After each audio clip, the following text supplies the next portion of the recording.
Hi, everybody, and welcome to another episode of the Double A Team podcast live stream. I'm your host, Stephen Nagishi. Good evening, and hope everybody's doing well on this Tuesday. Today is the NFL deadline for cutting the roster to 53-man roster, like we're accustomed to seeing. Obviously, we'd love to get a little bit into that, but obviously, we'll probably save that for perhaps next week when the NFL officially kicks off in about a week or a week from now. We'll do our own prediction on this live stream next week. As always, my co-host is the associate editor of the sports media blog Awful Announcing. It is Ken Fang, and Ken, it's a little bit of a slow time, obviously, with the NFL just around the corner. Next week we have the Thursday night game, obviously the official start of the NFL season. Hard to believe it's been already the NFL just around the corner. But till then, it's a bit of a slow period we're dealing with in terms of the sports news and everything. So, but there is something that is very interesting that happened over the weekend. Shohei Ohtani continues to amaze us all. And over the weekend, last week, I should say, he had a massive home run to join the 40-40 club. He is the sixth player in history to join this exclusive club. Obviously, it all started when I believe Jose Canseco became the first person to become the 40-40 member, and since then we've had players like Alex Rodriguez and I forgot the first name. Sorry for that.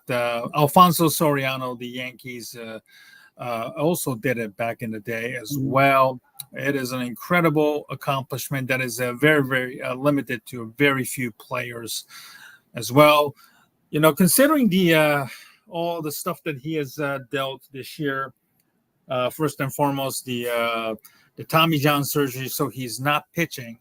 And then just before the season, or at least shortly, after the opening game in South Korea, we all know his translator, Ipe Mizuhara, was charged with stealing money in the to, fixate on his sports gambling and, all this craziness that he had to deal with. But obviously with being able to focus on just solely on batting, Ken, he has been able to put up a very, very good numbers. And that 40-40 number, considering all the stuff that he has dealt with, I think that just makes it even a far more impressive accomplishment considering the what Otani has been dealt with. Well, first, let me say welcome to everyone who was on earlier today with my.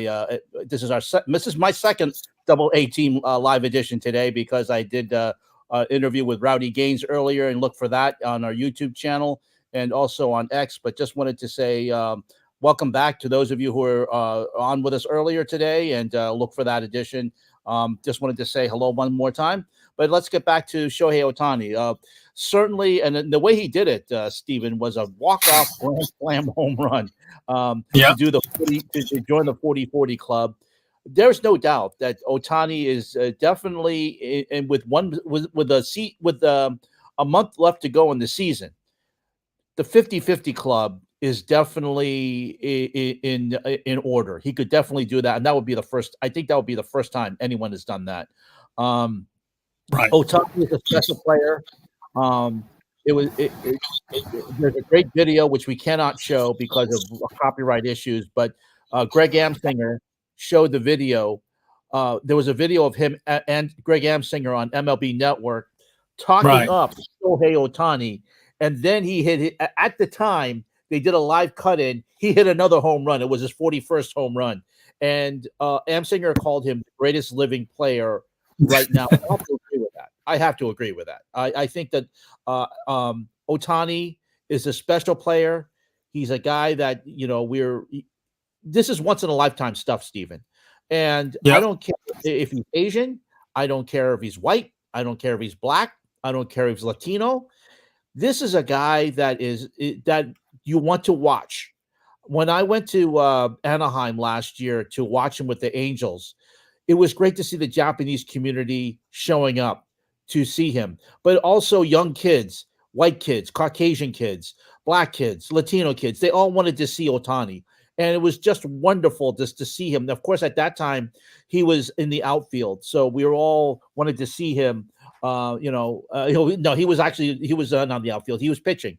But he was pitching and he was also DHing. And that is something that, now, as you mentioned, that he doesn't have, at least for now, he doesn't have to concentrate or deviate by having his attention on pitching and on hitting, that he's just focusing on hitting. We're getting this special season. He's going to be the MVP one more time. There's no doubt that he's going to be the MVP again. He's already been a 2-time MVP, Stephen. There's no doubt he's going to be a 3-time MVP. It's special. Don't take this for granted. Please don't take it for granted, because this is something that comes around once in a lifetime. We're very fortunate to be watching this and to be able to have all of his games at least televised in the Los Angeles market and available on MLB Extra Innings and on MLB at Bat. Watch it while you can, because I don't know how long Ohtani is going to be with us in this league. Hopefully for another 10 years, Stephen. But this is going to be something. It's just going to be. It's wonderful to watch. It really is. It is, and as you can see here on the stat, he is the fastest player to reach that 40-40 club. As I mentioned earlier, Alfonso Soriano did it with the. This is, I believe, when he was with the Washington Nationals. I apologize. Mm-hmm. And then Jose Canseco, he's the first one to do it. And then Ronald Acuna Jr. last year.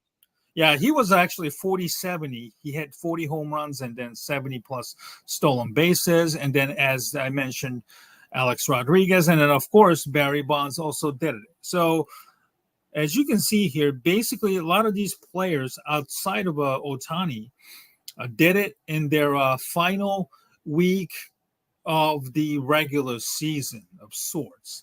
So, they obviously didn't have enough games remaining to put more, bigger numbers in terms of home runs or stolen bases or whatever. So at least that's why Ohtani, because he still has about 35, 34 games left since obviously accomplishing this feat, he can definitely reach for 50-50. As long as, of course, the teams facing him pitches against him. Don't pitch around or intentionally walk him. And there was a scary scene, of course, on Sunday when Rays pitcher Richard Lovejoy hit him in the wrist. Of course, it was not intentional by no means, but there could be some brushback of sorts against Ohtani, whether it's sort of a jealousy or some sort of a hint of racism being involved, obviously because he is he's Asian, and obviously he's putting up big numbers compared that to the American or Latin players per se. So as long as he can stay healthy, I do believe that 50-50 and maybe a little bit more certainly, I believe, is well within reach, Ken. Oh, yeah. There's no doubt about that. I mean, the fact that he reached 40-40 so quickly, Stephen, with a month, more than a month to go, I think there's no doubt that Ohtani can definitely hit 10 more home runs. He's definitely past 40 now. And then I think that definitely as long as he stays healthy and he doesn't get hurt running the bases, 50-50 is definitely in play. So, and as I mentioned here, don't take it for granted, because this is something special we're watching, Stephen. We're seeing a player that comes around once in a lifetime in a generation. We had that Hank Aaron, and we've had the Roberto Clementes, and then of course, the steroid era with the Barry Bonds and Jose Canseco. But here we got a player that is just lighting it up, Steven. And he's in a we're very fortunate that he's in a market that is in like Los Angeles. He's not getting buried like Anaheim, when the situation was like, he was making all these great numbers, but Anaheim wasn't supporting him. Now he doesn't have to worry about carrying the team. He's got like Freddie Freeman there. He's got Mookie Betts when he's not hurt. He's got all these other players around him that can take the focus off of him, and he can just do what he wants to do and play. And if he does come back to pitch, we don't know if that's that he wants to. We know that he said he'd like to come back and pitch, but at this point, the Dodgers may not let him because because of his production. They just said, just concentrate on hitting, do what you have to do, and then just be a designated hitter. And if we need you at first base every once in a while, maybe we'll do that. But at this point, Ohtani is just doing what he does, and without having to worry about pitching this season, he's doing something. He's lighting it up out there, and it's fun to watch. Oh yeah, absolutely. And since we're having a discussion on Ohtani's greatness, it would be, unfair to, overlook what Aaron Judge is doing on the other side in the American League. Obviously, with Ohtani no longer around, obviously it's, Aaron Judge pretty much, carrying the American League all by himself, pretty much. He has already hit 50 home runs, closing in on, 60 plus number that he has put in the, which he already did in the past, I believe 2 years ago. I don't think that there is no debate about, Judge being an American League MVP at this point. But, given that, we live in a society, we like to compare things, keeping up with the Jones type of stuff. But, there's always been an interesting debate about Ohtani versus Judge, about who is the better player, best player. Certainly, if you're going to judge by the numbers, yes, Aaron Judge already has 51 home runs, I believe, at this point. If you go by the numbers, yes, I think Aaron Judge is having a much better season by the numbers. But considering Ohtani is a guy who can steal bases, and let's not forget, even though he's not pitching this year, he has done that. He has won, come close to winning 15 games, and he could win the Cy Young Award and MVP in the same year if he wasn't having so many Tommy John surgeries, unfortunately. But that's just the the life it comes when you're a two-way player like Ohtani, and when you're very, very good at it. So I think it's kind of a meaningless debate to have, Judge versus Ohtani, who's the best, who's having a better season, blah, blah, blah. I think it's kind of, I know it sounds stupid for me to say this, but I think it's important we enjoy the greatness that both players are having this year. I agree with that. And plus, also Judge does play the outfield as well. He's not just a designated hitter, so he does it too. He is two ways. I wouldn't call him five tool because he doesn't. His defense a little bit suspect, but overall, he's a player. Judge is one of those, again, another one of those once in a generation players. He plays in a very small ballpark in Yankee Stadium. Unlike the vast ballpark of Dodger Stadium, a lot of his home runs, all he has to do is flick his wrist and go the opposite way. And if you get the wind right at Yankee Stadium, all he has to do is just hit it right, and then the ball is out. In where other ballparks it would not have that situation. Yankee Stadium, the new Yankee Stadium, is basically known as a little bandbox as compared to the old one. But as far as Ohtani is concerned, he's playing in a bigger ballpark. He plays in a place that it's a little bit tougher to hit home runs. So, but also now with the balanced schedule, you don't have to say that American League, National League pitching, they're basically a balanced schedule. There's more games against the American League for Ohtani. He's very familiar with them because he's played with the Angels. Judge, of course, he's grown up now. He's now one of those players that is playing with those balanced schedules, so we don't have to worry about American League versus National League pitching. They're all basically playing the same schedules, almost the same schedules now.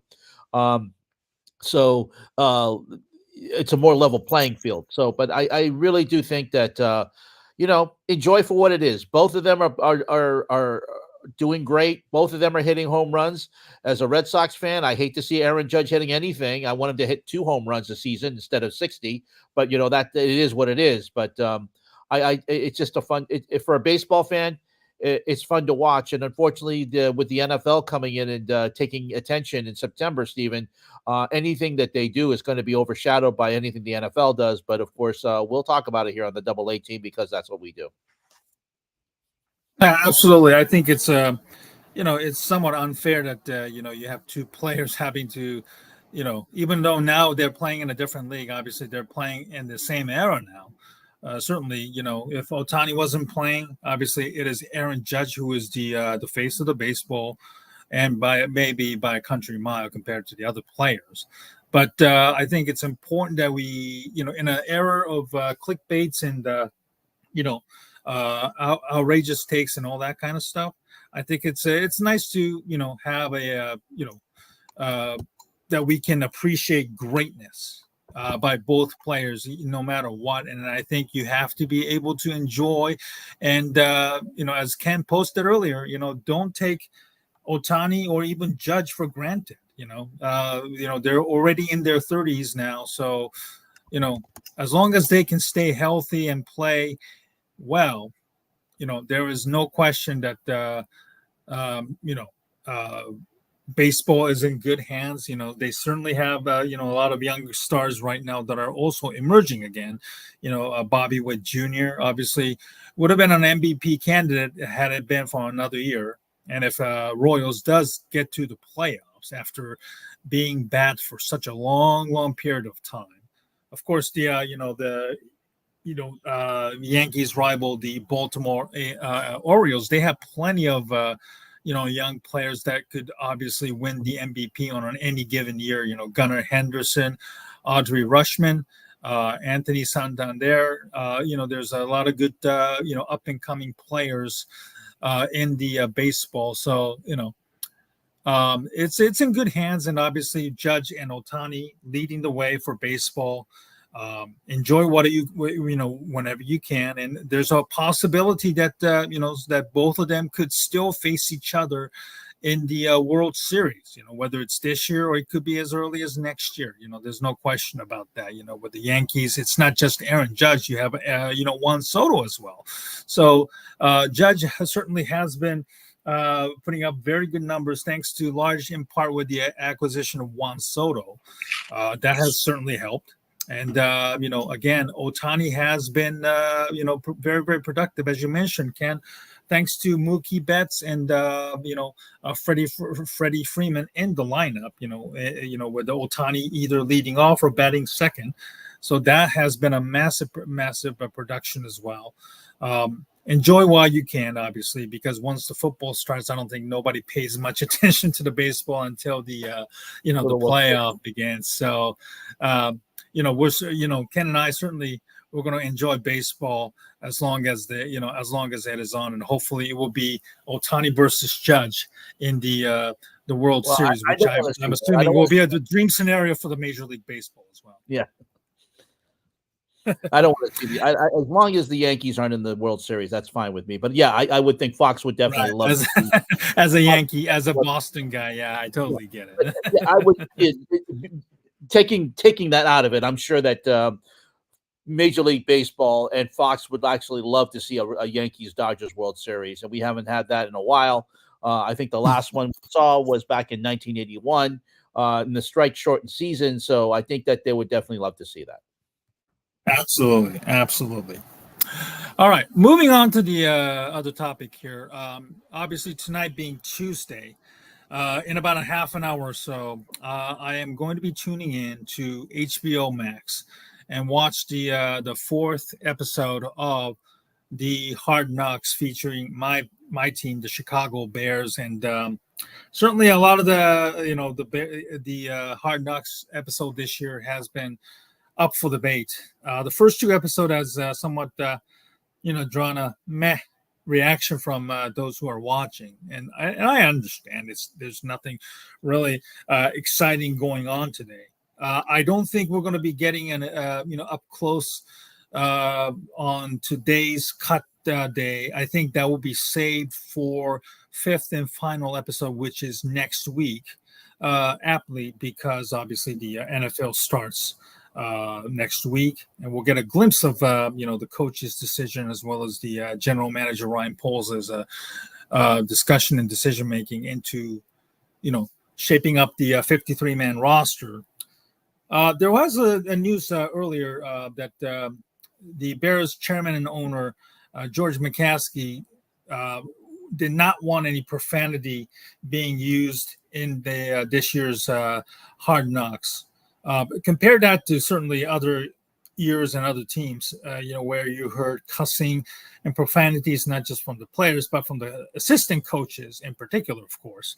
That kind of made it a, must-watch television in the past, Ken. And, obviously the Bears have pushed off being on Hard Knocks as long as possible, even though they have been pretty mediocre for quite some time.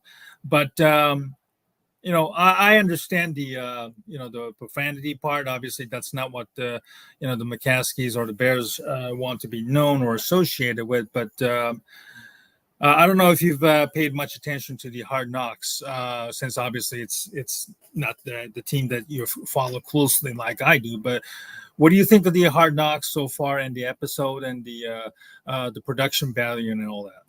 Well, the NFL Films does a great job with Hard Knocks anyway. They've always done it. I mean, but I think there's too many versions of it now, because we had an off-season version with the New York Giants, which was actually praised because we got to see what was going on with Saquon Barkley. I discussed that with Amy Trask a couple months ago about the machinations of having to cut a player or having negotiations with a player, and you saw that.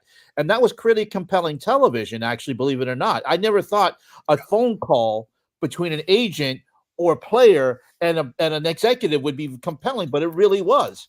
Also, we're going to have an in-season version of the Hard Knocks again, but this time it's going to be focused on the AFC North. But I'll be honest with you, I think that's hurting this edition of Hard Knocks, because the usual version is the one during the preseason that we watch and getting ready. And I think right now, that's paling in comparison, even despite the fact that the Bears aren't swearing and everything. I mean, we've known great moments before, like Rex Ryan, let's have an effing snack, all these things, all these great moments that include profanity. And that was one of the things that kind of made the Hard Knocks feel real, because, you're doing that. But when you do a sanitized version, I mean, I think also, too, the Bears just, you can tell they didn't want to do this. B, by saying we're not going to swear and not going to sanitize, and also have a hand in producing the Hard Knocks, it kind of loses the fact that it's real. It kind of loses the fact that this is something that we're seeing gritty, something that we're seeing real, something that's what's quote unquote Hard Knocks. But I will say this: I think that the NFL Films and NFL is going to learn something from this. They're going to learn that, hey, let's not let the teams try to produce the version that they want to have put out there. Let NFL Films do what they do best. One of the things that I liked about the Miami Dolphins version last season is because Mike McDaniels likes to swear a lot, and the fact that he was and the fact that his daughter was really cute too. So I think that I don't know what we're going to see with the in-season version, with the focusing on the AFC North, because they're going to be 4 teams instead of 1. I think that, again, the NFL and NFL Films are going to learn something from this and do something different next year. I just think there's too many versions of Hard Knocks on right now, Steve. And I think that's one of the reasons why this version with the Bears is viewed as meh, despite the fact, even with the fact that they're not swearing. I just think there's too many versions, and the version with the New York Giants just ended before the one that with the Bears came on. So I think that's also hurting Hard Knocks too. Yeah, certainly there was one radio station that I was listening that I'm familiar with. Ticket down in Texas, Dallas, Texas. Um, there's this a longtime radio host, Bob Stern. Now he is a former writer with the Athletic as well. Before he was a victim of the layoffs with the Athletic a couple of months ago, or maybe about a year ago. He, by the way, I will add that he is from Wisconsin, so there's a bit of a bias involved when it comes to the maybe his critiquing of the Hard Knocks. Certainly, it kind of touched on some weird stuff about Caleb Williams being giddy about carrying or holding on to the football that he scored against the Bengals in preseason, and he wasn't letting it go and stuff like that. Obviously, is somewhat akin to some weird stuff that he got criticism for, crying in the stands, or painting his nail, and other weird stuff that Caleb Williams got bashed for. So, it's not for everybody, and obviously, and as a Bears fan, I understand that it's not for everybody. If you're, like a trained eye of, so-called journalist, Bob Stern included. You just basically kind of have to, if you're a Bears fan like I am, you have to kind of understand we're not a sexy team. We're relevant finally, because largely due to after years and years of being bad at football, whether it's drafting, signing free agents, and also hiring the right coaches and the front office people, we have finally caught a big break. Obviously, we got the first overall pick with Caleb Williams. That came courtesy from the Carolina Panthers, the trade that they made about over a year ago, that we got for in that trade. So you just have to kind of understand that, you're going to hear some criticism about your team, and it's obviously either relevant or sometimes, that's completely out of line. And you just have to have a thick skin and also trust in your own eyes, what you see and what you hear. That's something that, as a longtime fan, I've kind of gotten used to the mediocrity and incompetency and everything. But I'm going to enjoy this, as much as possible. Even if there's really no profanity or nothing really, really exciting or compelling that the other people in other cities or media are saying, so be it, in my opinion, Ken. Yeah, I know that you're enjoying that, and that's fine. It is the team that you're watching, and as you mentioned, the Bears have done a lot to sanitize this version. I just wish that it was a little bit more real. I understand the McCaskies. That's who they are. That's the way they are, and that's the way that's going to be. The McCaskies own it. They have this image of the Bears, and they want to present that to the United States. And had it been, if this had been the Cowboys, we would have seen a lot of Jerry Jones. We should have seen a lot of the CD Lamb negotiations. We would have seen a lot of Mike McCarthy. So it's gonna be a different version. I think that you're definitely going to, like I said, the NFL and NFL films are going to learn from this, and they're going to find out. And as we all know, more and more teams just don't want to be on Hard Knocks because of the disruption to the team and the cameras. But there are teams that welcome it, like the Cowboys welcome it, the Jets welcome it. We want to see more of grittiness. We want to see more, and if swearing is part of it, that's fine too. But I have a feeling the NFL is, like I said, they're going to learn from it. They're going to find a team that perhaps wants to be on it and not try and force them on, because the Bears have basically shown what happens when you try and force them and let them have a hand in producing it, because you're not going to get the version of Hard Knocks that you like. That's true. So Hard Knocks will be on again at the top of the hour, hopefully, on time. I know week 2, the second second episode just completely got sidetracked and was not uploaded properly until maybe the 1 hour. And hopefully there won't be any of that kind of stuff. I saw Courtney Stillman of who covers the Bears for ESPN. She was like, "Where is it? What's going on?" And we covered it. Right, everybody was freaking out, and so was I. Yeah, the Bears fans were not happy, and I totally understand. I totally get that. That's totally understandable. Absolutely. All right, let's talk about a couple of other interesting tidbits. Obviously, the college football began last Saturday. It's a week 0, obviously in Dublin, Ireland, of all places, between Florida State and Georgia Tech. Georgia Tech pull off a massive upset over 10th ranked Florida State. But obviously that wasn't the story in itself. But, Deion Sanders, since taking over Colorado job, has been a lightning rod of criticism, whether it's but pretty much basically of what he has done. We all know what Deion Sanders stood for and who he is when he was playing in his playing career, Ken. And this week, certainly he made a bold, if not a controversial choice to ban a Denver Post columnist from entering or being at the press conference for this year. And I'm kind of curious. It's like,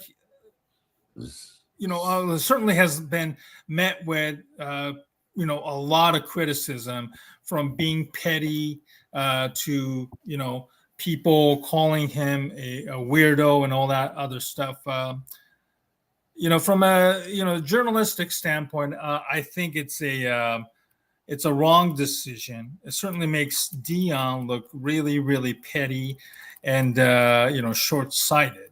Where do you stand on this issue of Deion blackmailing a columnist for personal attacks? Well, I wouldn't say he's blackmailing him, but he is allowed to attend the press conference. He's just not allowed to ask questions. So again, that's not a good look. If I'm the Denver columnist, if I'm the columnist, Stephen, I'm there at the press conference and I pass my questions to my colleagues and just say, "Hey, look, can you ask this question for me?" But by doing this, and what's interesting about this is that it is in Deion's contract that he is allowed to not answer questions from anybody he doesn't want to. He put this in his Jackson State contract, and it's now in the Colorado contract. But it makes, as you mentioned, it makes him look petty. Instead of just taking the questions and look, the columnist said that in essence, in one of his press conferences, Deion Sanders has a 4-8 record, and he had a 3-9 press conference. Now that's kind of funny, but at the same time, Deion's got to realize is that when you're in this, and you're the face of the team, you got to take the good and the bad. Okay, reporters and the media are not there to root for you. They are not your own public relations department. Your public relations department is with Colorado. That's where your public relations department is. That's who you're gonna have to work through to make sure that you get your message across. The media, if you're going to pick fights, is going to make it worse. Okay. Now, granted, some of the media, some of the reporters, and some of the questions that are asked are stupid. As a person who has been in those press conferences, some of those reporters do act, and unfortunately, like fanboys or fangirls. That's not good to look either. But if you're going to pick a fight with reporters, it's not going to look good for you. And I would, if I'm the reporter, if I'm that Denver Post columnist, I sit there and, like I said, I say I'm going to write a question and I'm going to pass it to my colleagues, and I say, "Here, ask this question for me. If you're going to not ask, can you ask this question for me?" Because he's going to be there. He's just not going to be allowed. It's just stupid. this is kind of like a certain presidential candidate who we know has a thin skin and is just kind of similar doing that as well. But Deion, he's got to understand you're a public figure, you're the face of the program. You have to take the good and you have to take with the bad. If you're going to be 11-0, this kind of behavior, you know what it's called? It's called quirky, and everyone puts up with it. But the fact is that you're 4-8 until you get to that point where you're 8-4, 9-3, 10-2, and you start getting into the college football playoff. You know, you're thought this kind of behavior is acceptable. But right now, when you're trying to do this and pick a fight with somebody when you're 4-8, that's not good. And you're going to have to learn that until you get there, until you start a winning program, you're going to have to take the good and the bad. You have to take shots, and if you take some, and reporters are going to take shots at you, and fair or not, it's going to happen. And Deion's going to, and if you remember, Stephen, when Colorado started off with that great start, 3-1, and College Game Day was there, and big noon kickoff was there for Fox, and they were getting national games. They were all there, but when they started losing, that national spotlight started to go away, and we didn't see College Game Day at Colorado at the end of the season. Where did they go? They went to Ohio State. They went to Alabama. They went everywhere else. Same with big noon kickoff. The traditional powerhouses, yes, absolutely. Yeah. So you got to win, and for them to pay attention to you. And so, Grant, I understand that you're not happy about some of the things that are being said, but start winning, and then those shots go away. And if you want to start saying, "Hey, you get away, you get out of here," then it's called quirky, and then it's called one of those little things that are just ignored and accepted because you're a winner. But until you get there, you gotta take the good with the bad. Yeah, absolutely. I think Deion is about to learn the hard way. I don't think he's in danger of losing the job, but certainly the first year at Colorado started off really great, but then it just completely fizzled. This is his second year. He needs to start laying down some foundation for the program to thrive. This cannot be just like a one-off thing where he can. He certainly had a lot of success at Jackson State, which is obviously HBCU, and certainly he was able to pull cachet using his name to build up the brand, and then also get stuff that was needed to be done, and certainly he was able to pull in sponsors because of his name. Because we all know that the HBCUs certainly don't have the same level of the budget that the Division I-A teams normally have. But this isn't like Jackson State. This is certainly Colorado, and while Colorado is not what what it was previously, it is still a premier program that was in Pac-10, Pac-12, and now in Big 12 this year. He has to really get off on the good start. Rejoining the old Big 12 network that they're familiar with. Certainly to be able to capitalize and then get off to a fast start is very, very important in order to make a good impression. If they're the same old bumbling team that they were in their final year at Pac-12 as it is in their first year at Big 12. Certainly the knives will be out, and that's certainly not the an ideal, comfortable position that he was expecting. So I think this is just adding more fuel to the fire for media members to go after him, and then in addition to needing to win, he has to deal with this consequences, which he unfortunately brought it on himself, and certainly has no one else to blame but himself in this matter. So hopefully, I hope that Deion matures as a coach and as a person, Certainly coaching and being a great player that he was, and may have gotten a lot of with his shtick in the past as a player, but he's certainly showing that as a as a coach in this level. At a time when African American coaches are still fighting for their respectability and the opportunities out there.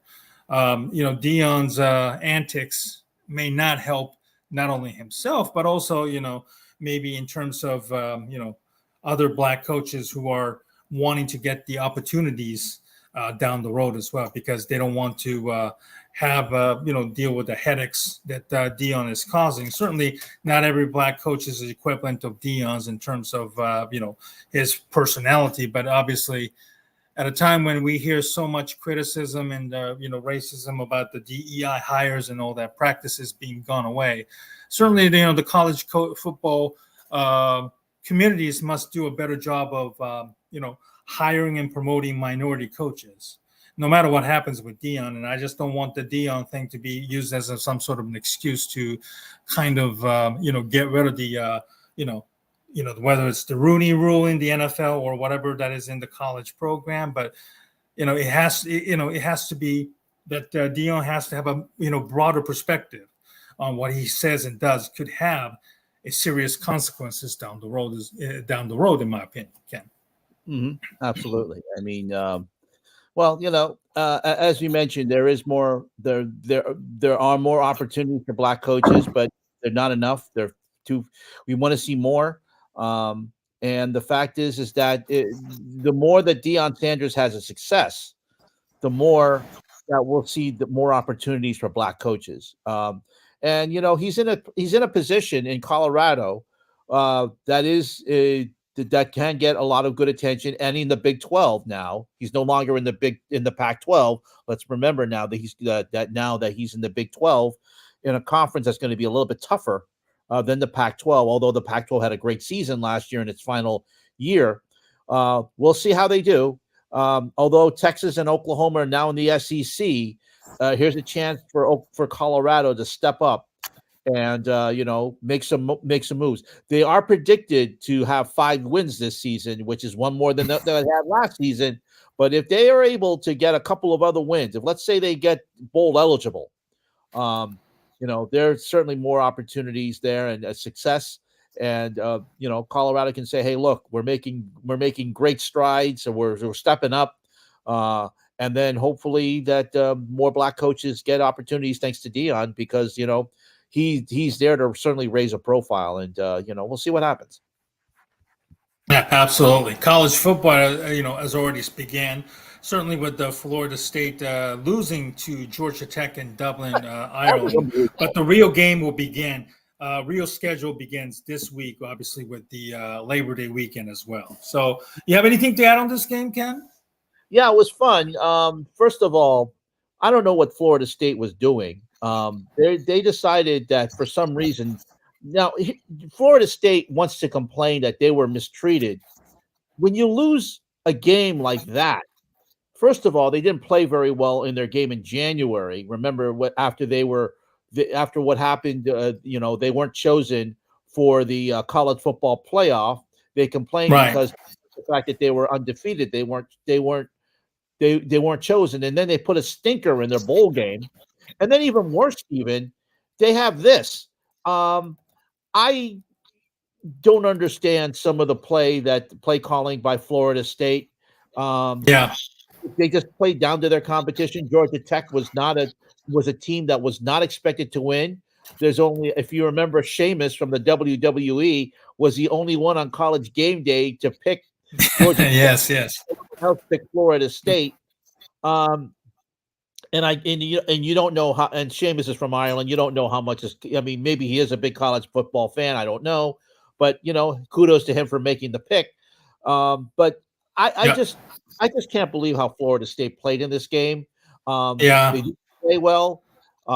They had certain opportunities to put Georgia Tech away, and then they allow Georgia Tech to basically run down the field at the last minute of the game, and then kick a winning field goal. So, everyone says, oh, well, Florida State, they're going to have a different attitude after what happened last year. I haven't seen it. And the ACC, because of this, is going to be pretty wide open. Clemson, of course, is saying, hey, thanks for doing that, Florida State. We're right here. We can take the conference. So, and especially since Florida State wants to leave the ACC, if I'm the ACC and say, hey, if this is what you're going to pull every year, get the hell out of here and go to some other conference. So, right. I just don't understand what the Seminoles were doing this past Saturday, because if they want to show that they belong in the and of course they're going to get into if they do well, they get 2 losses, they'll probably get into the college football playoff this season.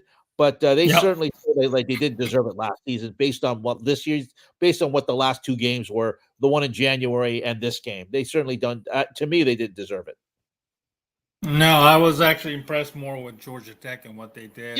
Yeah, pound for pound, they matched their physicality, the way they run the ball. I was very impressed throughout the game. I think Florida State probably was undone by the quarterback play of DJ Uiagalelei, who been to 2 other places in Clemson and then Oregon State. But I think he just basically, as accomplished of a player he is, he's maybe just not a good, quarterback, unfortunately. And that, maybe they, ask or at least rely on Uiagalelei to do stuff that he's not really, comfortable with. So it's a back to the drawing board for Florida State. They have so many talents. Certainly, they got a lot of infusions on the transfer portals. Maybe they still haven't gelled yet, but hopefully we'll see what happens, with the Florida State. This loss isn't as catastrophic as, some people would say in the past, obviously with 12 teams in the playoff races now. But, they have to go back to the drawing board and have to get their act together this year. And then one of the questions that was being posed, Ken, that was interesting, certainly with the the game that was played on Saturday, which was like the only meaningful game on the television. Should the preseason rankings go away? Yes. Because yes, and I totally agree with that, because it's certainly, you have a team that looks completely different from where you are maybe 4 weeks from now, at the end of September or early March. That's when they usually start doing the the playoff shows that we've seen in the past, where they do the the rankings and everything. So, if you're going to do the playoff rankings around that time anyway, you might as well just hold off onto the preseason rankings, or just don't do the preseason rankings. Just get rid of it. Let everybody just play it out. 2 games, 3 games. Mostly with the non-conference schedules. I understand. It's a hit or miss. Mostly, it's basically a lot of cupcake schedules that we've seen in the past. Although that could likely change moving forward now that they're trying to beef up their strength of schedule in order to get to the playoffs. So I think that the preseason rankings, in my opinion, is useless. Same with the basketball too, to be honest with you. Especially with the revolving door of players, changing schools due to the NIL or one and dones pretty much in the NBA side now. Yeah, transfer portals and one and dones pretty much in the NBA, going to the NBA. I think both football and college basketball should get rid of rankings, preseason rankings, because it's completely meaningless at the maybe 3-4 weeks down the road. I wouldn't even do them until week 6, because by that time you have more of an idea of how the teams are ranking. So I would definitely not do preseason rankings, Stephen. I would much rather see the rankings starting in week 5, week 6. And then at that time, you say, okay, now we have a better idea of what the teams are. We can start ranking them. Right. Go from there. So I would definitely do that. Preseason ranking, nothing. It's just saying, hey, Florida State's number one, or this team is number one, or Alabama's number one based on what they did last year. What happened last year means absolutely nothing in September, and especially if let's say Alabama, they're not, but let's say Alabama loses in week one. That up in the old system, it devastated your team until another team lost, so you couldn't get up there. But I think now that with the college football playoff, Stephen, and with the expanded field, going undefeated is going to be a lot difficult because the strength of schedule, the teams are going to try and, instead of loading up cupcakes in the first 2 weeks of the season, week 0 and stuff like that, you're going to see a much tougher schedule. So a loss in week 1 isn't going to be as devastating as it would have been under the old system. But also at the same time, you want to beef up that schedule. You want to be able to beef up your wins. So, I do think that the preseason rankings, they've been obsolete. I think dating back to 1999, really, Stephen. I don't think they mean anything. It's just something for the AP and ESPN just to say, hey, look, this is what our rankings look like. It's something for them to talk about. But to be honest with you, until we see the teams play, at least for the first quarter of the season, it's difficult to say what team is better than the other team and what team should be ranked higher. It's only until we get into the beef of that conference schedule is when we should be starting ranking teams. And, I think that makes more sense than to have the rankings. But unfortunately, until one of the organizations decide to say, hey, look, this is what we're going to do, we're just not going to rank teams, and make a statement, they're gonna be here for a while. But I think it's not necessary. We really don't need them, to be honest with you. Yeah, I agree. Week 5, week 6, that's when I think, in the previously, that's when they do the college football ranking shows on ESPN, maybe week 6, 7, around that time. So you might as well just hold it off and then do the top 12 rankings and then the rest of the, top 25 rankings as well. So I think that should, buy intrigue and maybe put the teams on toes, to perform, and then one loss, within the conference or even non-conference games shouldn't be a death sentence to that program for the rest of the season. So I think, if you're going to go away with a lot of traditions, I think we might as well start doing the tradition of a preseason rankings, whether it's AP, USA Today, or other publications. That should probably just go out of the way. And then just get along with the time and the changes that we're seeing now in college football as well. Mm-hmm. Well, Ken, it's been a pleasure talking with you again on this Tuesday night. Certainly we didn't have a lot to work on, but it's an interesting time. Certainly next week is the officially the beginning of the NFL season opener next Sunday. This Saturday, obviously, is the official kickoff of the college football season. Week 1, certainly with game on Monday with Labor Day holiday that's on us. So there's some very, very intriguing, good matchups that are on schedule as well. Next week, you and I will discuss about the upcoming NFL seasons, the division winners, MVPs, and also talk about the playoffs and Super Bowl predictions and etc. so forth. So please make sure to follow us on YouTube channel that is listed down below, youtube.com/@FangsBites. You could also follow us on X at myself, at Asian Sports Fan on X.